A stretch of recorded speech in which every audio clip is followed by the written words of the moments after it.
Bonjour à toutes et à tous, mon nom est François Parlant et aujourd'hui je partage avec vous les meilleures pratiques de mes clients concernant l'organisation des équipes dans Teams, que ce soit pour le RH, la finance, la commercialisation, l'événementiel, bref, tout y passe. C'est parti!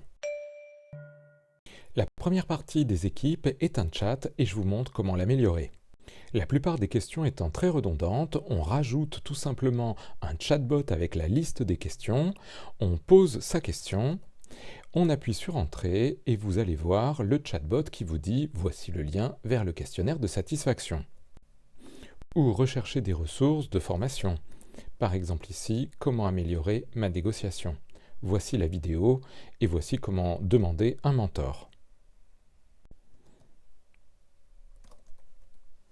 Enfin, vous pouvez également déclencher des actions, par exemple combien de personnes ont répondu à un questionnaire de satisfaction. Ici, on vous dit que 105 personnes ont répondu, il reste 22 qui n'ont pas répondu. Voulez-vous les relancer?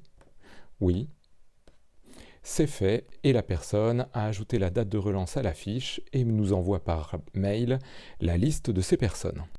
Il est très facile d'ajouter le chatbot de Microsoft, cliquez sur les trois petits points, tapez Virtual si besoin, en tout cas vous allez trouver Power Virtual Agent. Vous pouvez alors créer un ou plusieurs chatbots. Et vous pouvez même intégrer directement votre FAQ en mettant le lien vers un fichier Word que vous auriez déjà.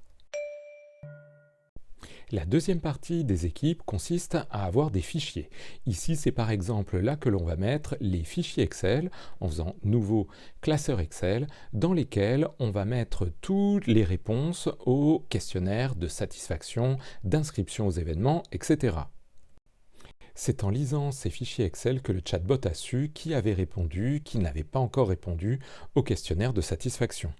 On clique sur le fichier Excel que l'on a créé, on va dans Insertion et on fait Nouveau formulaire. C'est ici également que l'on met les fichiers Word qui servent de modèle pour être pré-remplis par la machine avec les informations que l'on va lui donner et qui vont être ensuite convertis en PDF. Il s'agit de contrats, de certificats, de cartons d'invitation, etc. C'est également là qu'on met les vidéos pour les pages de formation, par exemple dans la page ici d'Excel où l'on a les choses à savoir dans l'entreprise. On ajoute une page de ce style en faisant le petit plus et ensuite en cliquant sur SharePoint. Ici, choisissez ensuite Page. Vous pouvez également ajouter ce qu'on appelle des listes, c'est-à-dire des endroits où on a un certain nombre d'informations et si on clique, on va avoir beaucoup plus de détails. C'est ici par exemple que le chatbot tout à l'heure a rajouté des relances si c'était nécessaire. Pour créer une liste, cliquez sur le plus et lorsque cela charge, cliquez sur Liste. Il existe de très nombreux modèles de listes déjà créés et bien sûr, vous pouvez en créer de nouveaux ou personnaliser les modèles existants. Ce que j'adore dans ces listes, c'est qu'il est également possible de créer des affichages, par exemple, pour que chaque commercial puisse voir ses clients et que les managers ou les manageuses puissent voir les clients de tout le monde. Bien sûr, toutes les automatisations dont je vous parle depuis tout à l'heure, que ce soit dans le chatbot ou directement dans Teams, vient de Power Automate. Vous pouvez à nouveau cliquer sur les trois petits points pour l'ajouter à votre Teams. C'est encore un outil strictement Microsoft.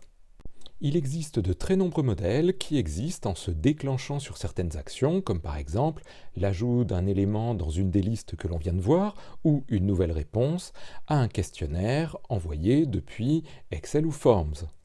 Vous pouvez alors déclencher le flux manuellement, par exemple pour lire les lignes présentes dans un tableau Excel et remplir un modèle Word à partir de ces données. Le convertir en PDF et pourquoi pas l'envoyer par mail.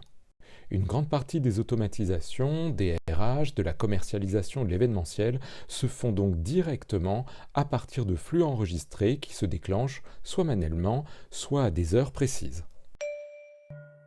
Si vous n'aimez pas divulguer les données de votre entreprise, notamment les tâches qui peuvent concerner des clients, des fournisseurs, avec des montants qui sont confidentiels à des sites externes, je vous invite à utiliser directement l'outil de gestion des petites cartes qui est intégré dans Teams. Il est vraiment pas mal, on peut cliquer dessus, changer pas mal de choses. C'est plutôt sympathique. Pour le créer, allez tout simplement sur le petit plus et cherchez les tâches. Ici, Task. Si la présentation en tableau ne vous convient pas, vous pouvez choisir en liste ou alors en graphique pour avoir les éléments et notamment la charge de travail de vos collaboratrices et de vos collaborateurs. À partir de vos fichiers Excel en ligne ou de vos listes, vous pouvez également créer des applications, notamment des applications mobiles, qui vont vous permettre de compléter votre arsenal d'automatisation. Ces applications no-code ou low-code sont entièrement personnalisables. En quelques instants, vous aurez l'impression de devenir une développeuse ou un développeur mobile. En allant dans Power Apps, vous pourrez modifier chacun des écrans de votre application. N'hésitez pas à ajouter des boutons aux différents menus qui vous seraient proposés. Et bien voilà, il ne vous reste plus qu'à explorer ces différentes thématiques pour avoir une utilisation optimale de Teams. Bonne continuation, à bientôt, au revoir.